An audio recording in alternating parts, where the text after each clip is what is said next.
E aí, galera, beleza? Bom, vocês devem ter notado que essa entrevista tá bem mais curta que o normal, mas isso se dá ao fato de que eu humildemente perdi a segunda parte da entrevista, tá? Ela teve essa metade aí e a segunda parte foi pro brejo, tá? E pior que tinham perguntas boas, as melhores perguntas estavam no final, na verdade, e vocês vão ver algumas delas aí mais pro final desse vídeo. Desculpa, desculpa de verdade, a entrevista ficou muito legal, então espero que vocês aproveitem esse pouquinho que teve aí para entrevistar esse cara muito legal que é o grande Howard Chaykin, tá bom? Espero que vocês gostem.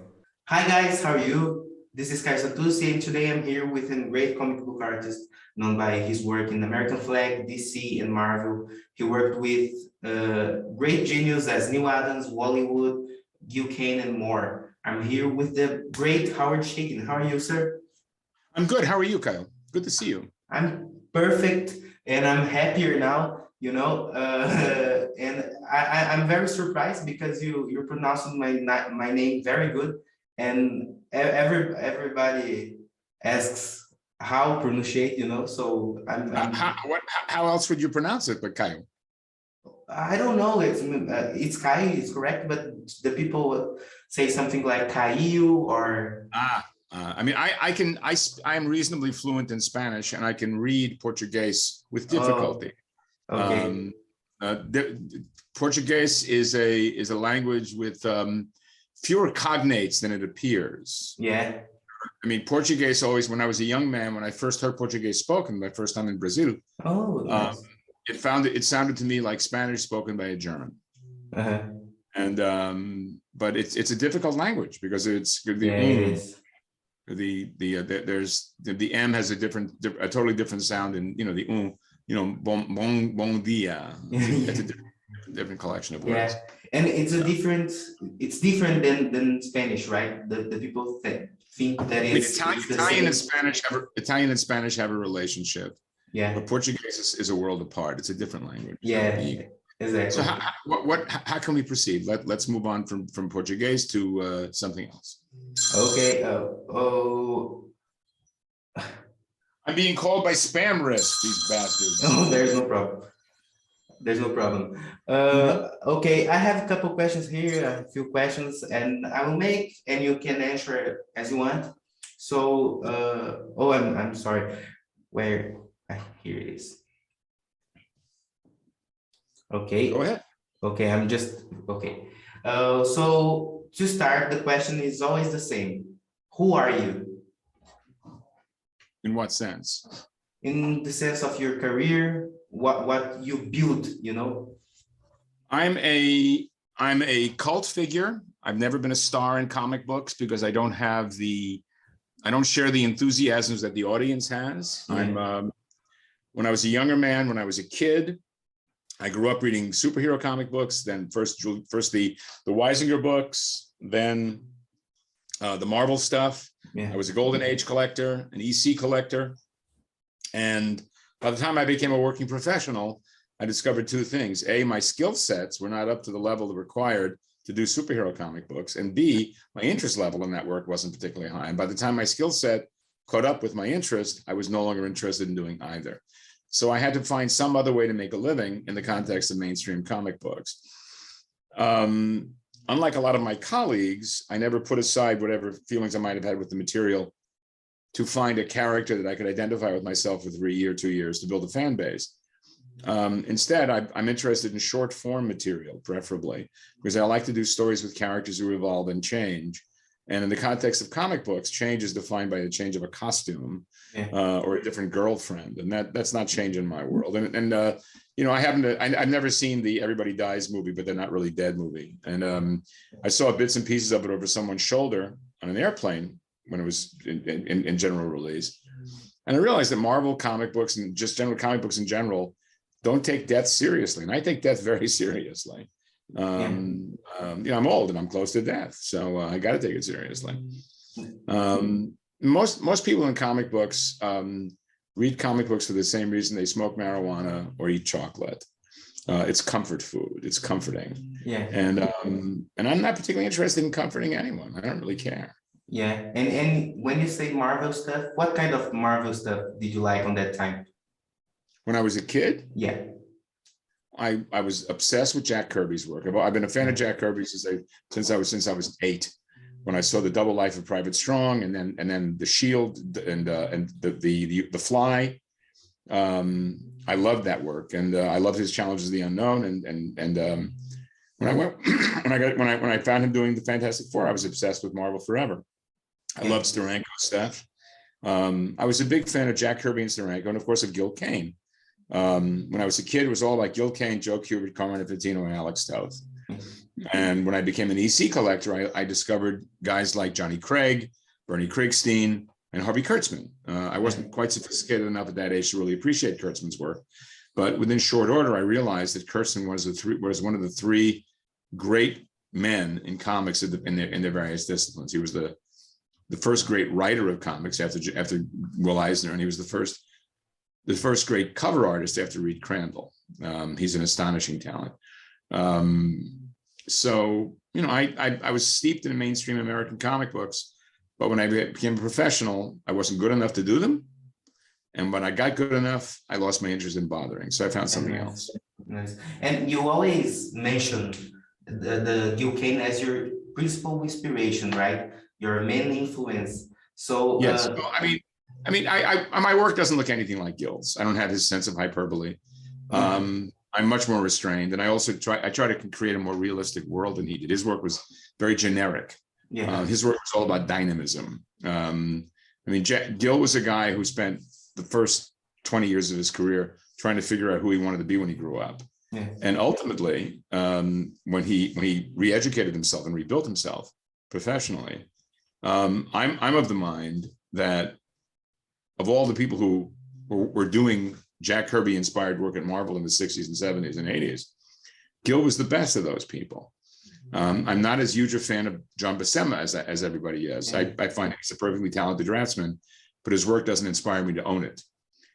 Gil's work is so stylized. Gil was a guy, in the same way that Steranko's great gift, in my opinion, was finding a way to conflate Jack Kirby with Bernard Krigstein. Gil was a guy who absorbed the lessons of Bern Hogarth, who I regard as a fraud and a mountebank, and apply them to Jack Kirby. So he had a genuinely dynamic style at Marvel. After Stan had rejected him completely because he regarded his work as effeminate. And Gil's work at Marvel was a revelation. I particularly I'm very fond of his Western covers, Rawhide Kid. That stuff was just great. I loved his work there. Very Hollywood, very Randolph Scott, but still lovely. But he's not an artist whose work influenced me. It's more a matter of the thinking about the work that influenced me. Yeah, and that's interesting because correct me if I'm wrong, but you fell in love for comics because a cousin gave you a box full of comics when you were a child, right? So I have this question. Do you imagine how can I say, in that time, did you imagine, okay, I will work with it and I will make difference with comics when you read your first comic? I was 4. Okay. And I was taken completely by surprise by this work. I loved everything about it. I love the smell. I love the feel. I love the look. And I taught myself to read from those books. By the time I was 5, I was reading on a 4th grade level. And I desperately wanted to do this for a living. I loved everything about it. And I've never had any desire to do anything else. And I've had side roads. I've worked in television because, frankly, I had to, because I realized I was never going to be successful enough in comics to be comfortable, healthy, and covered when I got to be this old, if I got this old. So I worked in television for many, many years to make enough money to live this way. But comics is my first love. I am a comics man. That is my world. That is a calling. I regard comic work as having more in common with the Jesuits than with anything else. I'm compelled to do comics. I love the work. And do you think, I don't know, do you think in what if, if your cousin hadn't gave you this box, if you didn't start reading comics? That's bullshit. Who cares? That's nonsense. Who cares about that? They did, I did, they did, I am. That's it. There's no other way around it. It doesn't matter. I don't believe in that kind of what if bullshit. I just don't buy it. What happened. I'm too old to care, quite frankly. Okay.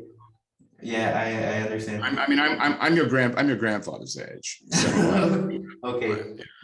Okay. And okay. In Portuguese, in Espanol, it's abuelo. What is it in Portuguese? Avô. Avô. Okay. Yeah. There you go. Okay. I really understand. This makes sense. So and okay. Today, do you still read comics in these days? If so, what are the artists that you think is the coolest, you most like today? Other people's work? Yeah. I don't care about anybody but myself. Okay. I know that's not true. That's just glib. I'm not going to identify people whose work I really love. It's obvious whose work I love. Okay. I would say that right now, the only other member of my contemporaries who's doing work that's not a parody of itself on a regular basis is Walter Simonson. Mm-hmm. I don't care about the subject matter that he's doing, but he's still doing brilliant work. Yeah. The work I look at on a daily basis is work from the 50s and 60s, in some cases from the 40s. I look at a lot of EC work. I look at Wally Wood. I look at John Severin. I look at Alex Toth. I love Eduardo Risso. Eduardo did the artwork on a 10-page Zorro story that I wrote for the Spanish language market a couple of months ago, and it's pretty breathtaking work. But for the most part, I live in a small town. If you look over my shoulder, you'll see that I've got the Charlie Biro Tops book, which is it's a collection of a failed attempt at doing an adult comic book. Nice. And behind it is Milt Gross's cartoons. So I have a fairly eclectic range of interests. But for the most part, I just finished this morning. I just put to bed the last pages of a chapter thing I'm doing for a website called Neotext, which is a sequel to a book I did for Dark Horse a couple years ago called Marked Man. It's the new one. It's called Cutouts. And that's sort of where I'm at right now. I'm in script on the volume 3 of Hey Kids Comics. Yeah. I'm not sure Hey Kids volume 1 has come out in Portuguese yet. I'm sorry. Has Hey Kids Comics been published in Brazil yet? No. Okay. All right. Okay, let's talk about your I don't know, the comic book most important in your life or not. You say to me. I'm very high on Times Squared. It's a favorite book of mine. But the problem for me was that I really sucked until I was in my early 30s. Okay. I did terrible work in public. And the first book I did that was worthy of any merit was American Flag. And it set a bar for me that I had to meet for the rest of my life. Yeah. It's over 40 years now. Yeah. And, with Flag, I introduced a whole lot of stuff. And Flag never sold particularly well on a widespread commercial basis. It came out at the same time as Watchmen and The Dark Knight, both of which may have been transgressive in their own way, but they also were dressed up in very familiar capes and masks and the various tropes of superhero comic books. Flag was not. Flag had a very different sensibility and appeal. Flag's primary impact had to do more on the profession than on the audience. The audience still thinks of me, I would say the majority of the audience in comic books, if they think of me at all, they think of me as at 26 drawing the Star Wars comic book because they are secular religionists in the name of Star Wars. If someone had told me that Star Wars was going to be the source of the secular religion, I would have laughed. I thought it was going to be Elvis. I expected Elvis to be the new Christ. Rather, it's Luke Skywalker and Darth Vader. Yeah. And I don't particularly care about this work. I mean, the work that I did on Star Wars was junk. Yeah. And the audience for comic books in the United States, at least, has demands of the material that I don't understand at all. It's mostly melodrama and in purple prose. Yeah. And I don't like fantasy. I don't like science fiction. I don't like apocalyptic Harry Potter bullshit. It just doesn't interest me. I like stories. I like people who shoot, kill, drive, and fuck. That's okay. Perfect. So let's talk about Flag, as you say, about him. About what? American Flag. There was a comic which was a comic book criticizing the politic of the time and which was also a very daring project, you know. At that time, it was very common to see the Russians as the great villains of history. And in American flag, you put the United States governed as a villain, you know. So I really appreciate it. I feel I don't believe in heroes and villains. I think that the whole concept is puerile and stupid. Yeah. I think we are a culture that tries to identify black and whites and grays, when the reality is heroism is defined simply by one's own self-expectations. Okay. You know, when a character in a comic book, anecdotally, some years back, I was hired by the World Wrestling, the WWE, to help them out with some material.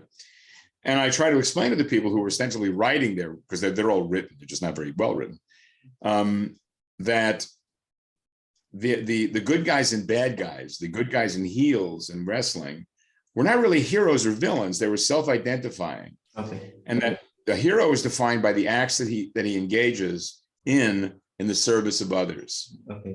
And when a comic book character identifies himself as a hero or a villain, he's entering territory that is for children. Because villains, people who are actually genuinely evil, believe they are working in the service of their own good. People don't identify as villains. Nobody twirls their mustaches or dry washes in delight and glee at conquering the world. You know, your president, my ex-president, these are people who think they're good people, whether you think or not. Okay. And I don't take seriously the idea of heroes and villains. One of the reasons why I have been, you know, sort of dismissed by much of the comic book enthusiasts are that I reject the idea that, for example, Batman has any right to be Batman. Batman is about a rich guy. It's a 15-year-old boy's idea of what a rich guy who had a bad day when he was 8 would do. And that's just nonsense. I mean, you know, a couple of years back, about a decade ago, the United States was taken over by a number of people who dressed up as superheroes and set out to fight crime. What the fuck is that all about? Get out of here with this shit. These people are crazy, you know.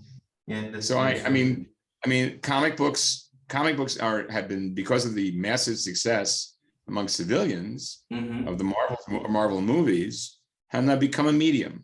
They are about themselves, and I'm just not particularly interested. I mean, I saw the new Batman movie because it was on TV, and I didn't understand why everybody was so angry or happy. There was nothing about it that was so terrible to hate or so fabulous to love. It was a perfectly middle of the road, sturdy movie that acted as if it was more important than it was. Okay. Whereas I loved Peacemaker. I thought Peacemaker was a gas. I loved it. I really dug it. I thought it was great. Peacemaker is very good. That's interesting. Okay, how can I say this question? I don't know. Tell me. In that time, you made this American flag that it was criticized to the government. So, did you have a preoccupation about publishing it, thinking that you might be attacked or something like that? Not at all. No, I knew no one would notice. No, because basically people don't read deeply. Okay. I had one death threat, and I had a lot of people upset about the sex. But people who are upset about sex are frankly, people mistake, chastity for virtue, and prissiness for moral value. I'm neither prissy nor chaste. One of the reasons I despise the Star Wars franchise is they are utterly sexless. They are bereft and devoid of anything smacking of human desire. And I'm a big fan of human desire. I like hunger. And okay. Today, in these days, would you do something like that again and comic to criticize? Because I'm not optimistic enough. I'm not optimistic enough to do it as comedy. Divided States of Hysteria was what I did in 2017,